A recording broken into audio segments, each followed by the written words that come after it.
Hello and welcome to episode 3 of the Point 99 podcast, a running podcast dreamed up by runners for runners, talking about, you guessed it, running. If you're new to running, we hope to have topics and discussions that will help you along whatever path your journey is taking. Or for any seasoned runners listening, maybe some stories that will have you empathizing with our experiences and predicaments. Whether it's lessons we've learned during our own journeys, embarrassing stories, or heartstring pulling moments, we hope you'll stick with us and get a few laughs along the way, sharing good vibes, motivation, and positivity as we go. But unlike the first 2 episodes, we're actually going to change things up today, and runner man Steve's going to take the lead because we're going to be talking about a subject that he's going to let you know a little bit more about. So without further ado, runner man Steve. Hello, you all right? Yeah, I'm good, buddy. I'm good. So, as we're doing things a little different for this episode, usually Mr. Steve Runs will lead the way. But as we'll be discussing his marathon experiences, it only seems right that I take the lead for this one. But fear not, the more pleasing accent will lead the way on the next episode. I'm sure people tune in for your accent, Steve. I can't lie. not the Cockney air, but. So, first of all, more importantly, how are you? I'm good. I won't lie. I've got a little bit of pain. I think we just discussed it just before we start recording. I've got a wisdom tooth coming in, and who gets a wisdom tooth coming in when you're in your mid-30s?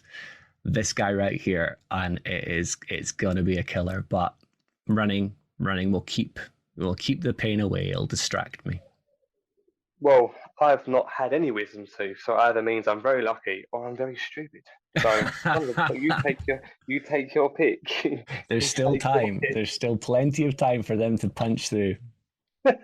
So how has your running been since our last chat? How's it been going? Any particularly pleasing runs? Any ones that didn't go so well? My running week's been good. Both my weekend runs were spot on. I got a PB in my 5K at Parkrun, and I also got a PB in my half marathon distance on the Friday, the day before. So I thought my Parkrun was going to be absolutely ruined.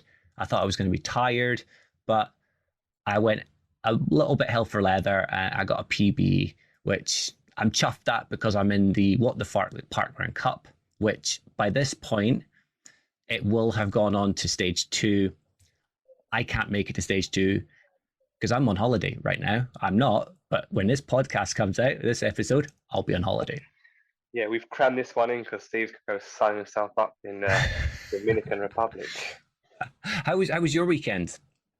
Do you know what? It was really good, to be fair. I've done my longest run to date on this plan so far, so it's 15 miles, and I sort of freestyled it a little bit. So it prescribed doing 3.1 miles at a slower pace than the next 3.1 at a faster, and repeating basically until I get to 15 miles. But I sort of just threw that out the window and ran to fill. So I've got some sub 8-minute miles in there, and then some around the 8-minute mile for my goal pace. So 2 hours 6 minutes for the 15 miles. I'm relatively happy with that, to be fair. Did I see on your breakdown? No, you had a bit of a mare at one point, or was it you went either super fast or super slow? Was there not one of the miles that was a bit off?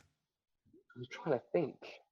I didn't look into it that deep. I think I started slowly, intentionally, and I think I got to like the 3 mark, and because I was freestyling, I think there was one where it was out of sync with the rest of it. Yeah. But I didn't feel too bad for it. But there was at one point, maybe the heart rate shot up a little bit because there was the dog just bounding about left, right, and centre, and the owner was riding the bike, had no care in the world to stop him running around everywhere in a very busy park. So I was dodging that dog for about a mile. It just kept chasing behind my legs. Dogs and kids. Dogs and kids. I've got one. No dog though. I've got one of the two. I'm not going down that route. Yeah, either dodging them. We have a dog, and we make sure my wife runs with the dog. I don't, and she makes sure that she keeps her on a short leash so she doesn't get in and around anyone and trip them up. Yeah, I wish the woman in the park was doing the same thing. No, and it wasn't a small dog; it was a Labrador, just bounding about everywhere, excited as anything. He could have unintentionally taken you out and caused a nasty injury there. Yeah, could have taken me out completely. You know what I mean? Right. So, as we discussed in my marathon experience last time, it's only right that we're going to talk about your one now, because obviously there are two of us and we both have our stories. You are down the road further than me, pun intended. You are further down and you're doing, is it Amsterdam you're doing next? Amsterdam on the 15th of October, yes. I do listen. So during this conversation, Steve, what I want to find out is your relationship with the marathon distance. You know, what went well, what was learned, what you look forward to in your next challenge in Amsterdam, much like what we've done with my one. Any episode that's not come out yet because Steve's going to the Dominican Republic and I'm not hating at all. Well, it'll be out by the time that, but yeah, it's not out now, but it'll be out by the time this one's out. Yeah, Steve, you'll be looking at the sun going, what is that up there? I know. I've never seen so much frost, by the way, on Instagram, and your one, snow, frost as well. Snow, frost, yeah, and it's gonna be a bit of a change from the norm for me. Absolutely. So we're going to start it off. A very simple question that gets asked of all runners by non-runners: why would you want to do a marathon?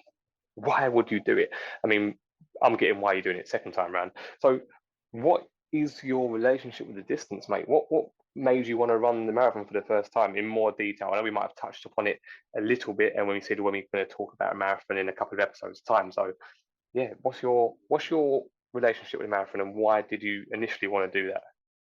Well, it's a strange one, actually. I think I signed up for my first marathon because I'd seen family members. My brother had done a marathon and he'd done an ultra at that point, and my cousin had run a marathon. And I thought, there's no reason why I can't run a marathon. But I had it in my head that I would do at least one before I turned 40. So at the time, I had 5 years in which to do it. And then I saw my brother had signed up for the Edinburgh Marathon. And I thought, you know what? I'm going to surprise him. And I'm going to just be there. I'm going to turn up and run the marathon and really confuse him, but also give him a nice surprise. As it is, I'm absolutely rubbish sometimes at keeping secrets. I can keep the right secrets, but when it's something of my own, I'm like a giddy little schoolgirl, and I had to tell him. So I only got a few months into my training, and I had to tell him. Because he was noticing as well. I was out walking a lot. I was out doing all the good things that you should do. And I was running a lot, and he did pick up on it. He kept asking my parents, why is he out? What's wrong? So he picked up on that. I told him. So that was one of the reasons. The other reason was I actually had a men's health problem last year, beginning of the year. Something that we'll probably cover on another episode. And it was one of those things when you've got a worry about your health, no matter what it is, it kind of gives you a bit of a kick up the backside to say, well, I need to do some sort of bucket list, or I need to do things that I want to do. Better doing it now than waiting till later and then potentially not getting to do it. And as it was, all the health issues were nothing super concerning after a lot of health checks, but it did kind of give me a kick up the backside. And between the two of those, I signed up for the Edinburgh Marathon for last May. Am I right in thinking that Edinburgh was one of you messaged me and said, I'm thinking about doing this? I'm like, well, you're Steve Challenge, so you should be. Why are you asking me this question? Yeah, it actually was. Good memory. For anyone who doesn't know, I used to call myself, my handle used to be Self-Challenge Steve. That's the one. And I was in two minds at the time, and I messaged a few people, and that's well remembered. I forgot that, and yeah, you did say, well, it's in the name. If you're gonna do it, you've got to live up to your name here. There we go. And I think you was also going to surprise Emma with it as well, weren't you? Because she was running it the same year, no? That is exactly it. Again, that's spot on. I forgot that. No, don't forget much. I used to be in the police as well as a security officer and a manager, so I sort of remember these things. I'll have to remember. You have told me that before, but I have to remember that now. Be careful what I say. Remember it all. We talk quite a lot. Both of us talk quite a lot to Emma, Lipstick and Trainers, and Yeah, I knew she was going, and I thought I would surprise her too. But like the giddy little schoolgirl that I am, I let slip to her as well. As it was, I unfortunately didn't get to meet her at the event, but I'm sure we'll get to that point. Yes, it's funny, isn't it? We say I'm doing the same event as you. I'll see you there, and you're just not going to see them there. It's just you've got two Oaks, Bob Oak, another. You're not seeing anyone, are you? Really? Let's be real. When you get there, No. you're so focused. The likeness of seeing someone is so slim, unless they're on the side. And even then, as I found out in London, you struggle to see your family members, let alone someone you think you're going to run with. It's really strange that there was a lot of people at Edinburgh, but at the same time, there's nowhere near as many as you get at London. And I did see a lot of people that I know because you at one section you're out and back. So I did see a lot of faces, but I must have been at that. I must have gone onto a section where you don't have the oncoming traffic who are ahead of you turned at that section, and Emma must have been on the same section as me, so I didn't actually see her, which was a shame. But I have since met her, and it's been great. We'll hopefully do another meeting again this year. But yeah, it is what it is. You get to see people, and I got to see a lot of good friends, lot of good running friends at that event anyway. So I was in a good situation with the community anyway. That's what we like to hear, right? That's what we champion the community about all the time, don't we? Really? Yeah, exactly. Okay, so leads me nicely on to the next one. So you finish Edinburgh. That was your first one. You finished Edinburgh. What's the moment where you said, or thought, yeah, I'm going to do that again? Because obviously we go through stages during the marathon. From this is fantastic. This is going really well. This is awful. Why am I doing this? I'm never doing that again. And half an hour later, you're looking online. So, what was the reason for wanting to do the second? What was the driving for the second one? Good question. I was definitely in the I'm not doing that ever again club. Edinburgh started off really well for me. I was loving life. But as a lot of runners do, and as you'll sympathize with and empathize and all the thighs is, I went off too quick. I underestimated the weather. It was a scorching hot day in the end. By the time we'd got to around about the 3 to 6 mile mark, the sun had broken through quite a high level of grey clouds, and the sun had broken through, and you would have thought you were on the south of France or somewhere. It was scorching, and as the distances went by, I got more and more grumpy. My hydration levels weren't great. I'd run out of gels quite early, and there are gel stations on the Edinburgh Marathon, but it wasn't the gel I was used to. I had to stop for the toilet, and it was the kind of culmination of all those things, plus getting to around about 10 miles to go. I think it must have been. It was either 10 miles or 10 kilometers. They're not far apart anyway. And I hit the wall, and I had to do the whole walk jog. And I had it in my head, why was I doing it? Why did I want to run the marathon in the first place? And it took a lot of digging deep to get to the finish. And it's something you mentioned in your experience with the marathon. You said, put your name on your vest and people will cheer you on. With Edinburgh, your name's actually on your bib. And for me, in that one, it was the worst thing that I could have had, because at that point, same as what you'd said as well, with your emotions are running high, you're coming in. And at that point, I'm like, I want to throw in the towel. I want to stop. Why am I doing this? I'm never going to do this again. And then you've got the crowd all cheering you on. And it kind of, you just want to break down. And it didn't help that Spider-Man was getting more cheers as he came flying past me towards the last kilometer. I honestly, if a hole could have opened up and swallowed me at that point, because everyone's going, come on, Steve, you can do it. Cheer up, pal. You can get there. Oh, there's Spider-Man about to pass you. And I think anyone that's seen my marathon photos will see the level of pain and frustration. And I had looked at my watch, and I was thinking I'm coming and under my target time. I had an upper end target time, and when I came across the line, I just missed it, and I was devastated because we all say that for our first marathons, we're doing it just to get it done, but we all have a time in mind, and I was devastated.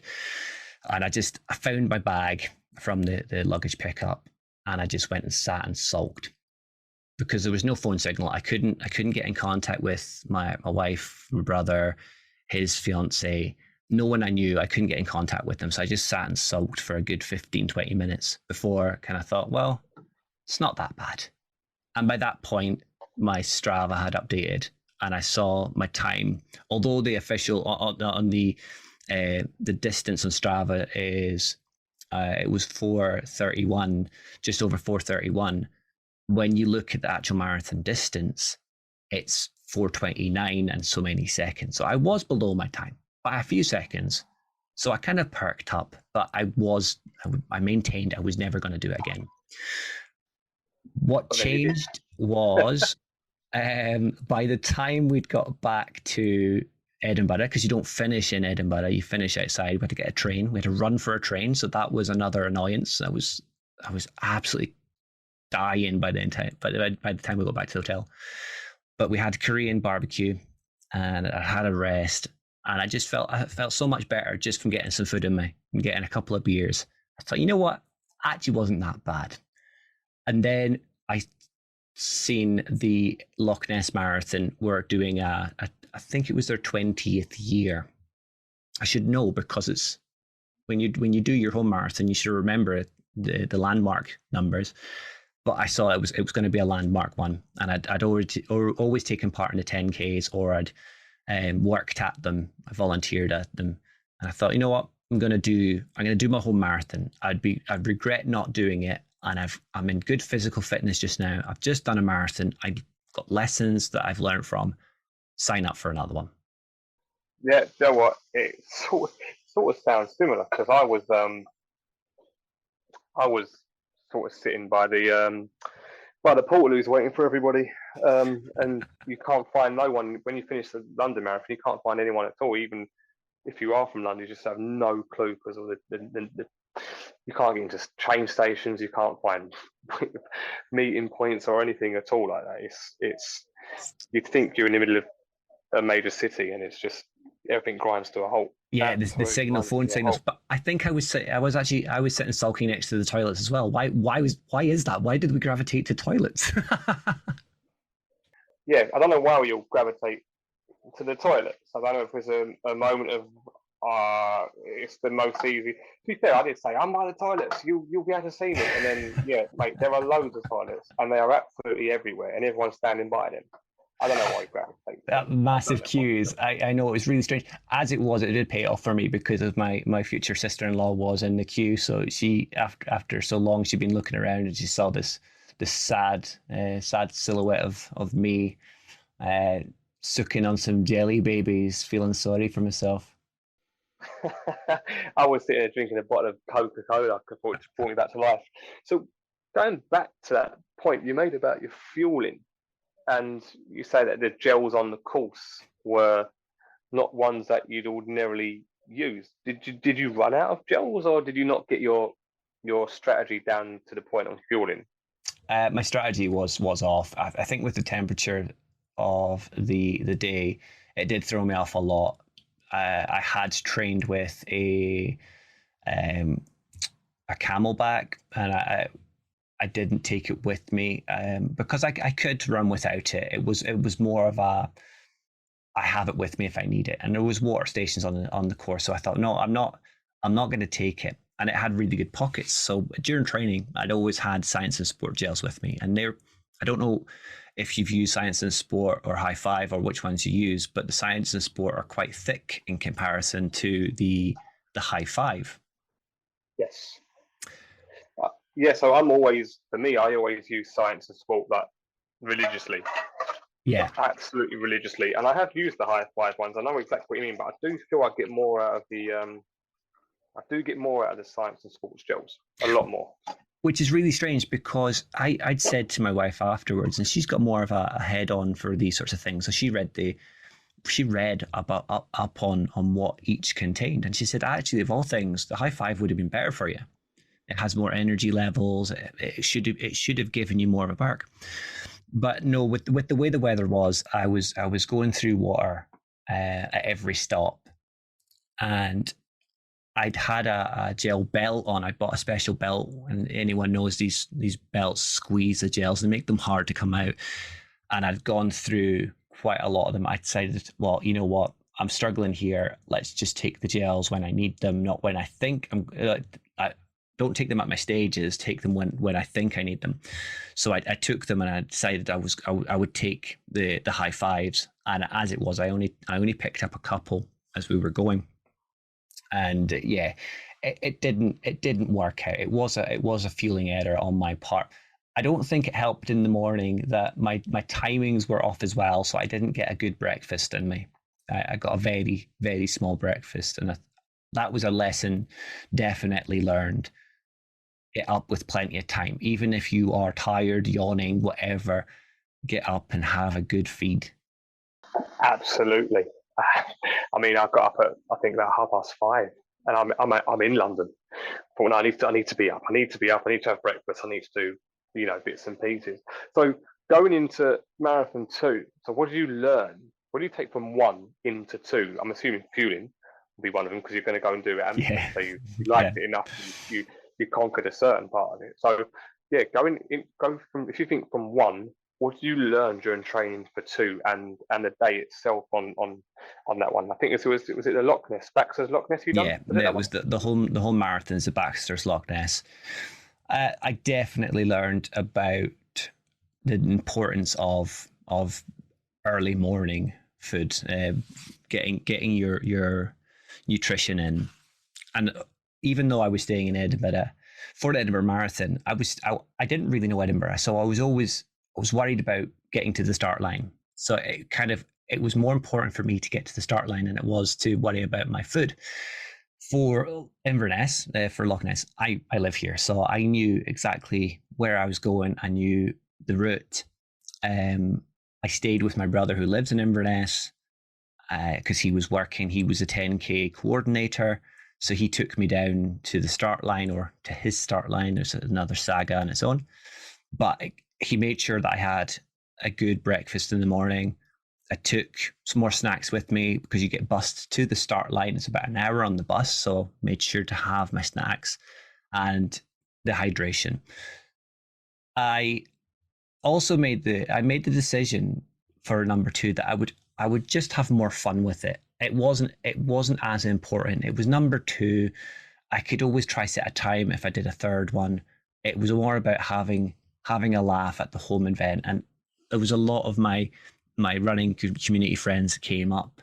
Control Alt Lee came up, and he was at Edinburgh, and Muriel, she came over from Spain. She was running.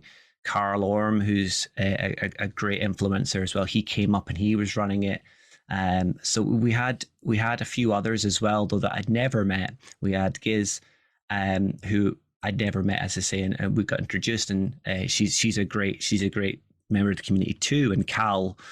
So it was more about having fun with friends, but I also decided to wear a kilt. I wore and it wasn't even the lightest weight kilt you can wear. It was between the light and medium level. It had pockets on it. It was a utility kilt, so I had pockets. I knew I could take my gels. I knew I had my bone conductors by that point. So it was more a case of go out, have some fun, give some motivation to other runners, and listen to a few podcasts. It does sound like the second one was more enjoyable, and maybe an element of lessons you've learned, maybe elements of you've been down this route before, and actually it's your home one. You're a bit more relaxed when it's home. You sort of know where you are if something goes wrong. You sort of, I can make my own way back from here without any issue. So in marathon 1, I done a little bit of Instagram stalking to refresh my memory. You ran well, on your post it said marathon 1 was a 4 hours 31. Yeah. And marathon 2 was 4 hours 24. Now you've already said, obviously, your focus was to have fun. The second one. Yeah. Did that did you feel like you'd worked harder to get that 4:24, or was it because you was having fun and not really thinking about anything else that it naturally just happened? So was it through the better training? Did you just enjoy it more, so it felt easier? It definitely felt easier. My training was through the summer for Loch Ness because it's in October, whereas for the Edinburgh, it's in May, so your training starts. Well, would start this week for anyone doing the Edinburgh Marathon. They would be starting training this week, and I know Ryan from the Press Play and Run podcast. His first week of training started this week. That's very interesting. That's very, very interesting that you say it, because I trained for London during the summer, because obviously they moved it to October for a couple of years because of the pandemic, and it was an absolute nightmare because it was scorching. It was so hot last summer, and so even if you managed to get out during the afternoon, you would find yourself not hitting pace targets, or sometimes not finishing the run because it's so hot. So it's interesting to see that you prefer summer training and I much prefer the winter. No, my preference is winter training. I just felt that the training was easier because there was less snow days. Because we can get snow even April, May, we can still get snow. It was a lot of hard, sloggy, sweaty, getting chased by flies through fields days. But the difference with my training, the lessons I learned, I focused more on elevation training. So push myself that bit harder, make my legs work harder, go to places that had great scenery. So not only was I working harder, but I was getting rewarded for it too. And it was, I think my feed probably shows it. I was having more fun with it. I was actually meant to run Loch Ness with another Londoner, Ben Golfson Runs. I think he's changed his handle too. He now lives up here. Unfortunately, he came down with a few injuries, which we jokingly say were caused by me. I pushed him a little bit too hard. So my training changed. I was training to run with a partner, and then I changed to running. You know what? I'm going to have to run myself. So it's about enjoying myself. So let's push myself a little bit more, do the distance early on, and just get time on my feet was the most important part. So that was, summer training certainly helped, and time on feet certainly helped. But for anyone looking at the route map for Loch Ness, they will see that for around about 20% of it's downhill, and it's quite steep downhill. The rest of it's flat, and then nearer the end, there's a little bit of elevated climbing, which I'd done cycle events, racing events around the loch, and I knew the course very well. But it was actually advice that Control Alt Lee, that Lee himself had given me, and it was advice that he passed from someone else in the community. And they said, commit to the downhills. Just go hell for leather. Be safe about doing what you're doing. Go as fast as you can without going mental. And it certainly paid off. If I hadn't committed to the hills, I would have been resisting a lot of it. So no, I certainly think that all those combined made for a much better event. But coming over the line, it doesn't make it any less emotional. It was still really hard. I was smiling. I was having a good time. But same as what you'd said, when you're at your home marathon, when you're in London, your family and friends are there. So my family and friends, my dog were at the finish line, and it was one of those ones where you have to swallow that emotion because you can see it, and you don't want to be bursting into tears. Well, I certainly, I not that I have an issue with crying. I'm quite happy to, but when you're trying to be strong, you've just done something that not very many people do. 1% of people, the population of the world, will run a marathon. Less than that, even a lot less than that, will run 2 or 3, 4. So I thought I'll have to stay strong here, but it's no less emotional. No, absolutely. It's just something different. Just hits you differently about doing something in your hometown, and areas where you've either gone on nights out or days out, or just memories of just it's your area. Yeah, it's like definitely. I've just achieved this amazing thing in my area. So obviously you said you wanted to enjoy number 2. So number 3 in Amsterdam. Are you setting a target? Are you going to go Kipchoge on us, or what's going to go on that one? My target will be to beat my PB. I'm not gonna say that I don't have time in mind, but my time in mind would be a 4:20. 4 minutes quicker, I'd be delighted. Anyone that's run Amsterdam, and actually my brother ran it last year. I was over for my birthday. I'd been over seeing friends. I flew home and he flew into the country and ran the marathon. So we had a crossover. It's a shame that we weren't there so I could see him, but he's passed on information to me how he found it. He does all sorts. He's a Jog Scotland leader. He's a much stronger runner than I am, and he said you'll love Amsterdam. It's flat. You'll love the flatness. However, you'll also find every little bridge that you come to like running up a mountain because it's that flat. So I know that with a flat event, I can set a faster time, but I don't want to push myself too far. I just hope to beat my PB. To get faster than the 4:24, or what is actually just shy as a 4:25, I would be delighted. Yeah, that's a bit like London. London is pretty flat. I think there's some downhill sections for the first 3 miles, and otherwise you're good around there. So it is one of those places where people try and go get a Boston qualifier from, because it is. Yeah, they try to get fast. Yeah, it's like Berlin as well in France. It's they're all meant to be really flat, but that doesn't. In one respect, running London, running Paris, running Berlin, they would be great, and I would love to do them.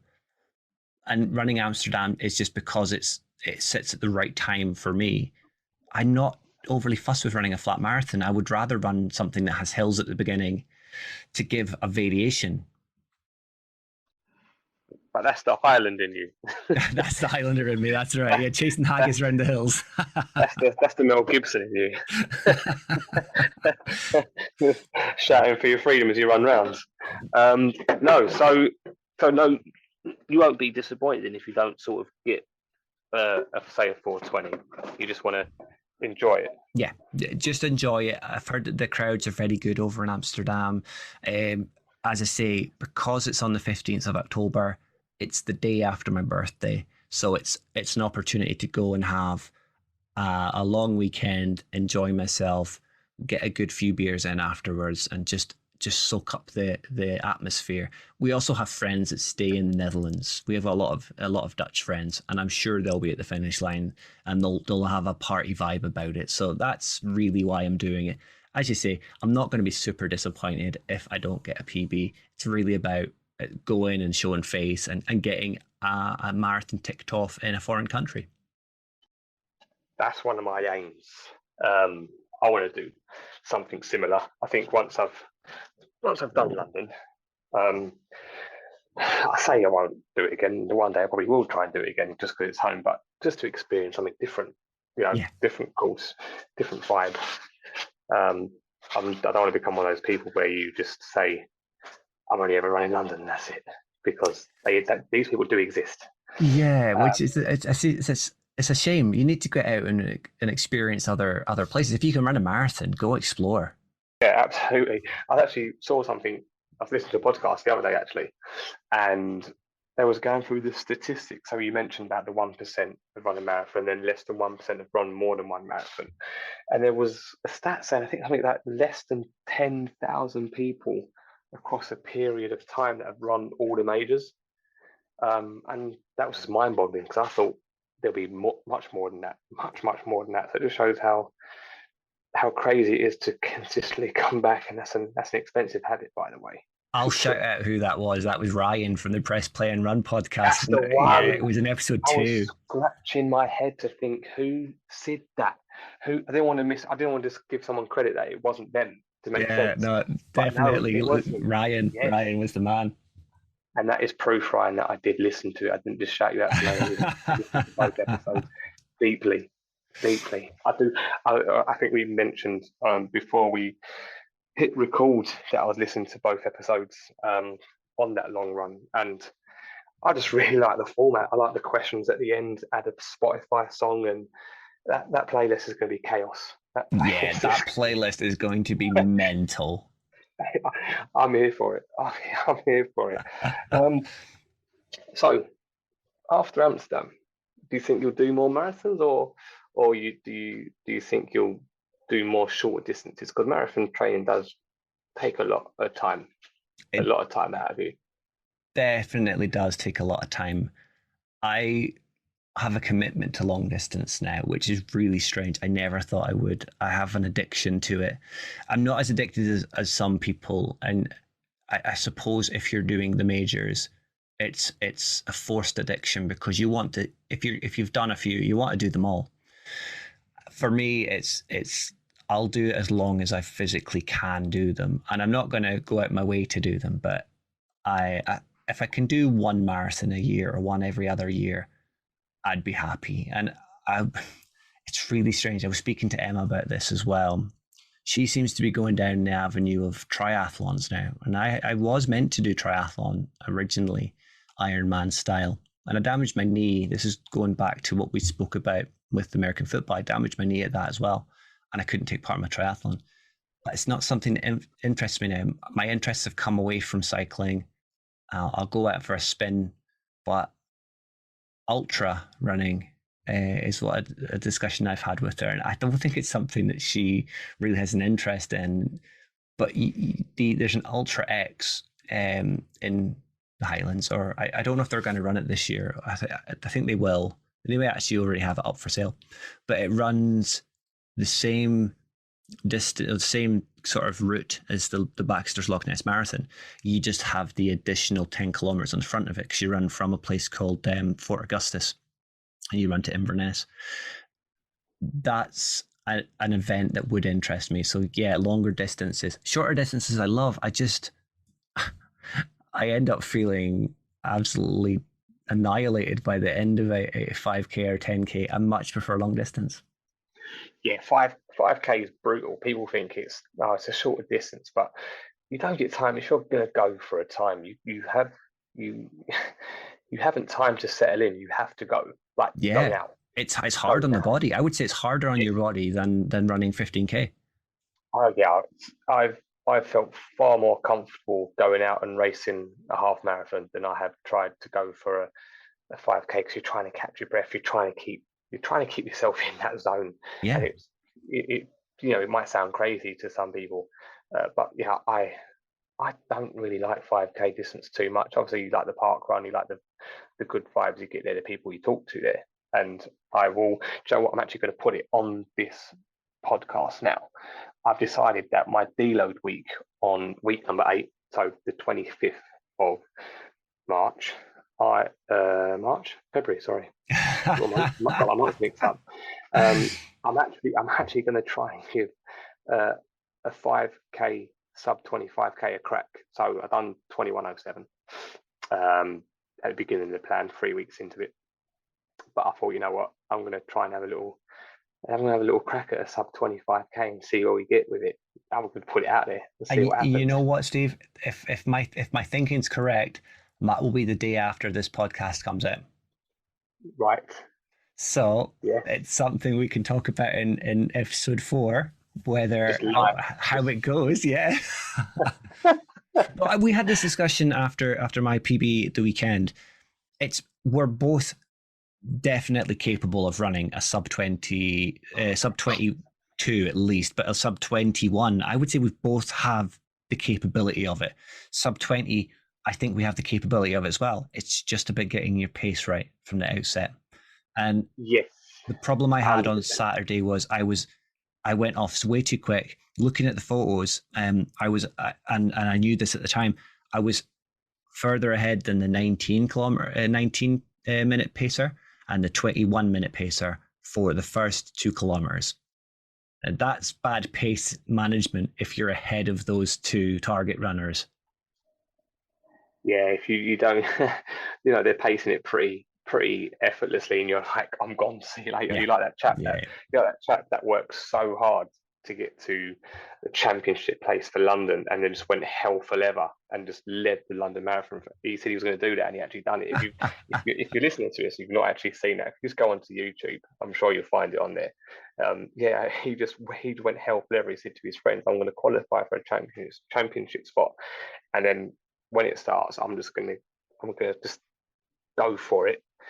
And he actually did. He led the marathon for, I can't exactly. It wasn't that long, but it was also was hilarious watching it. It is hilarious watching that video of he's so happy, but then within a blink of an eye, he just looks like he just looks floored. I do think he still finished sub 3 though. Oh yeah, his time was really good. He just looked knackered.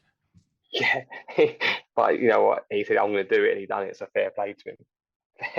Fair play to him. So with your marathons, which we were talking about, yeah. I just went off on a tangent again. I do apologise. That's what we do here: tangents and great. stories. Yeah. If you was to say to somebody, "Steve, I'm thinking of running a marathon," what's your main bit of advice you'd give them? Your one most important thing you found? Commit. You've got to commit. You can't. I love the fact. Sorry, I love the fact that I didn't write this question down. I just thought of it and chucked it. That's really yeah, I'm looking at your questions there, and yeah, it's definitely not on your list. Definitely, you have to commit. You have to take ownership of the fact you're going to run a marathon. That's the first and foremost, most important part. You can sign up for a marathon, but if you don't commit to it and structure your training, your hydration, your day around getting that 16-week block. And I'm going to say a 16-week block. I run 12-week blocks with very little deload, but we had this discussion before. It's crazy. You shouldn't do it. The only reason I do it is because I'm impatient, and I don't want to be running for 16 weeks. I would rather be running for 12 weeks. It's hard. It's really hard. But 16 weeks, you've got to commit to it. You'll get to a point where you think, I don't want to do this anymore. But you've really got to make that decision. If you want to run a marathon, you've got to commit to it. You've got to try keep your motivation up. You've got to use the people in the community that you know have run marathons. We're all willing to help you. If you're signing up, you've got a marathon in mind. Learn from other people's experiences, so you don't turn up at an event and go, "What am I doing? What's the course?" You've really just got to learn as much as you can, and I suppose more importantly, have fun. Try and enjoy it. It's hard on your body. It's really hard on your body and on the mind. But if you can enjoy as much as you can, if you can talk to other people during marathon training or during the marathon itself, it just makes it so much more palatable. Really good advice, mate. I can't say. Yeah, well done. I thought I'd chuck that in there. Maybe we should do unstructured questions from now on. Yeah, just no white noise. No white noise. No, I think that's perfect. I think I've really committed to this block. You know, as I said in the last lot, it's easier because the ones at school. Yeah. But I think we're in week 6 now, and I've ran 22 runs of the 22 so far, and it's showing up in consistency. So you're right. Be committed. Be consistent. And the rest will take care of itself. Well, that's it. The weeks go by. Once you're in a training block, which you know yourself, it was just week 4 when we started doing the podcast, started recording it. Blink of an eye, and it disappears. You will enjoy it, but it is like a second job. Well, I've got the job. The second, I'm a parent, and then I'm a marathon runner. What am I doing? I'm free every day for work, and you've just got to be committed. You've got to find a space, and you don't want to do every run. Today's run was tough, but you've got to push through it. You just got to push through it and think of the satisfaction at the end. So yeah, if you are listening, it's your first marathon. Be committed. Be committed to the cause. Believe in the cause, because you've taken that step. But there are people that will talk to you till they're blue in the face about running. I will shoehorn running into any conversation I can find. So if you find me someone who wants to talk about running and wants my advice, you better tell me shut up, because I'm going to carry on and carry on and carry on. Have you thought about I'm the this? Have you same, thought about that? definitely Have you thought same. about this?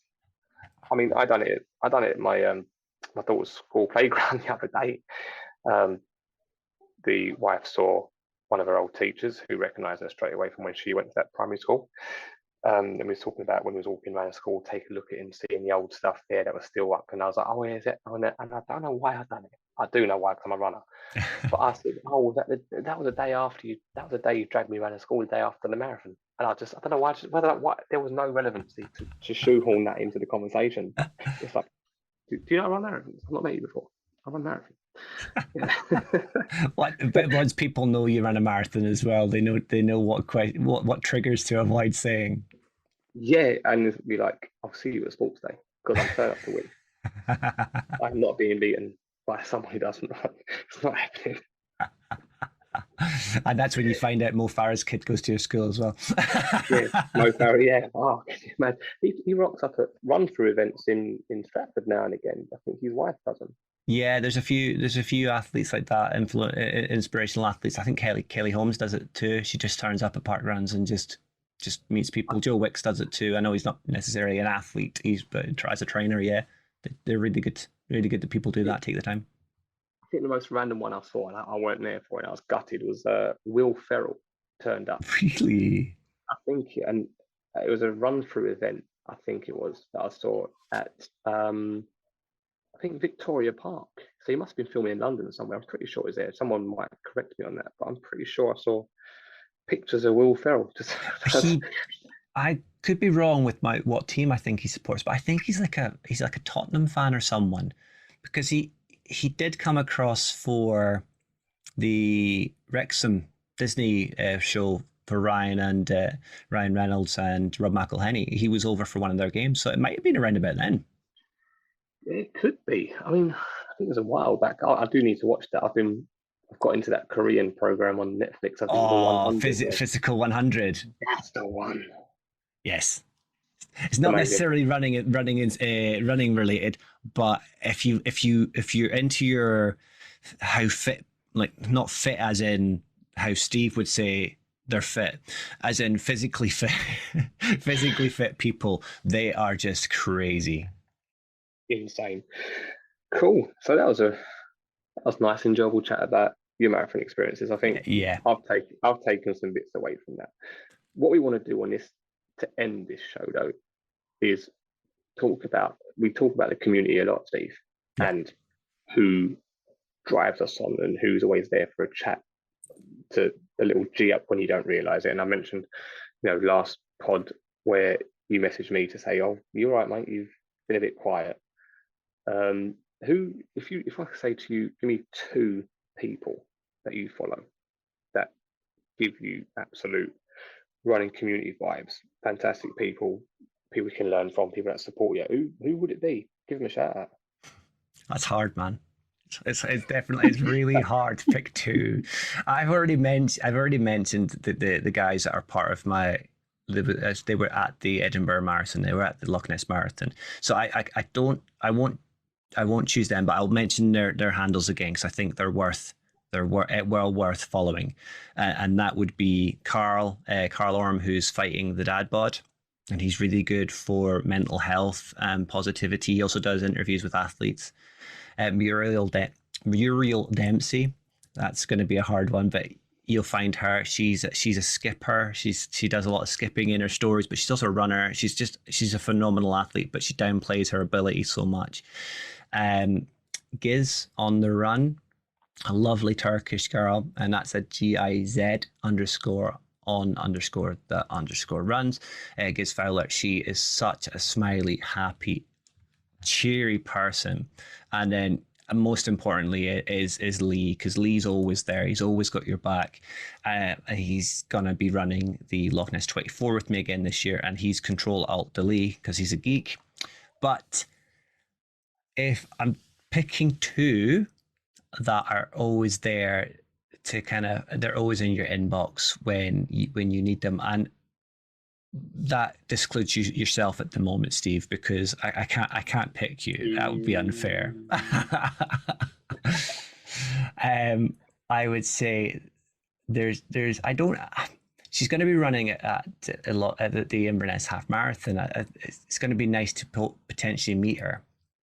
I just I don't really know much about her, but she's always in my inbox. She's always commenting, and her name is Peta, peta.n.c. And it would be great to know more about her. And I suppose I could actually ask more questions about her, but I might have the opportunity to meet her, which would be really good. And she's always there to kind of give you the good vibes and help you on. But also, Ryan from the Press Play and Run podcast, he's been such a great help recently. But he's also one of these guys. He's all about community spirit and helping you on. So I would say those two at the moment. But everyone's so great.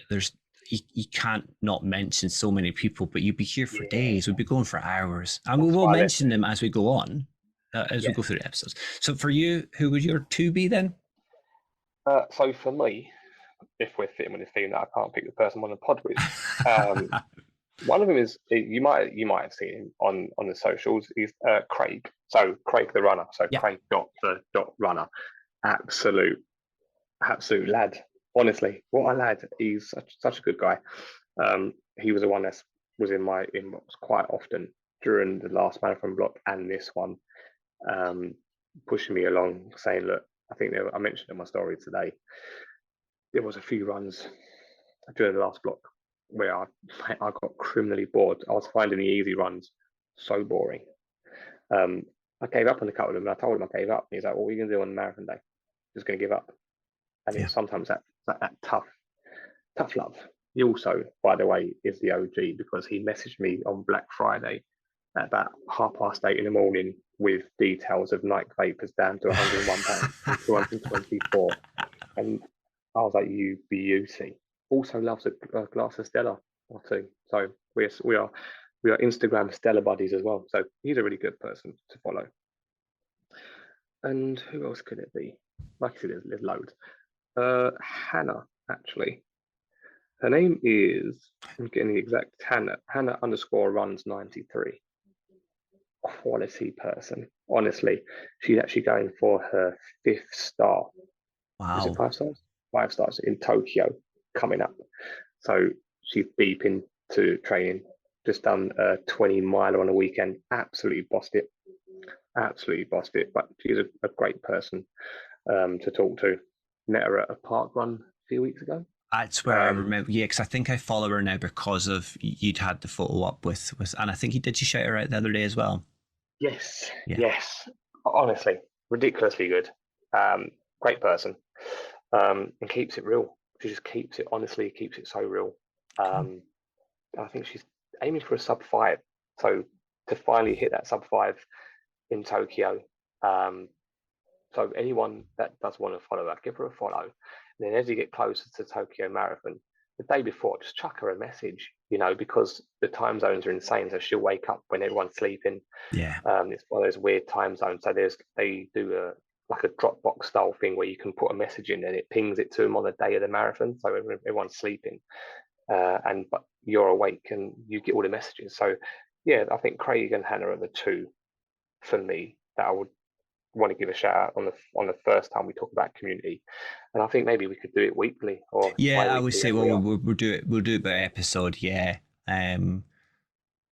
Certainly. I am going to be cheeky here as well though, and just so they don't feel left out, I'm going to shout out the rest of the Loch Ness 24 team that I've got, and that's Jamie, Rachel, Nick, Helen, Elodie, Kaylee, Emily, Karen. I've already mentioned Lee and Giz. So no, we've got a good community of people there. So counting is not your strong point, is it? Counting is not. No, definitely not. I can't not share the love. Oh, dearie me. No, that's in case they take your tent away, isn't it?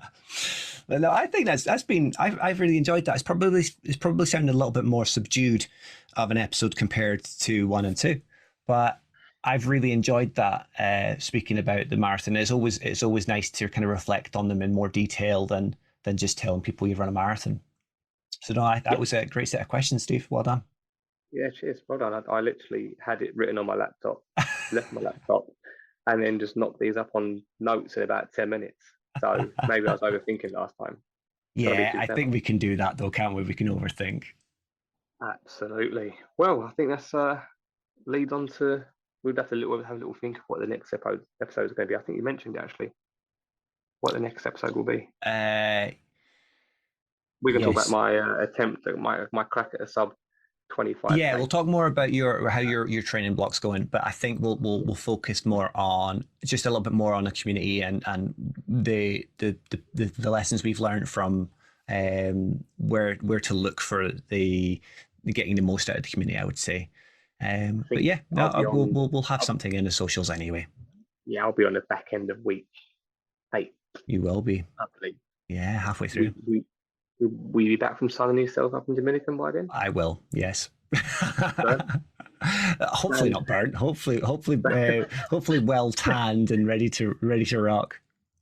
ready to rock the half marathon you've got, right? I have a half marathon. I am also taking a lot of the vest tops so I can get some early work on the vest tan. The looks like you've got a singlet on, but it's not. It's like just no That's it. sleeves on it. It's just this tan, mate. It's tan. I think we could call it there. Yeah. You want to do your outro? Yeah, what I'll say is we'll just say point out the socials. Anyone that has found us through any of the listening platforms, we do have Instagram, is where our main port of call is, and that's the Point 99 podcast. We also have an email address, which is the point99podcast@gmail.com. But most importantly, until our next episode, enjoy your runs, stay positive, stay motivated, and just as we've said throughout this episode, enjoy your time running and share the love. Very good.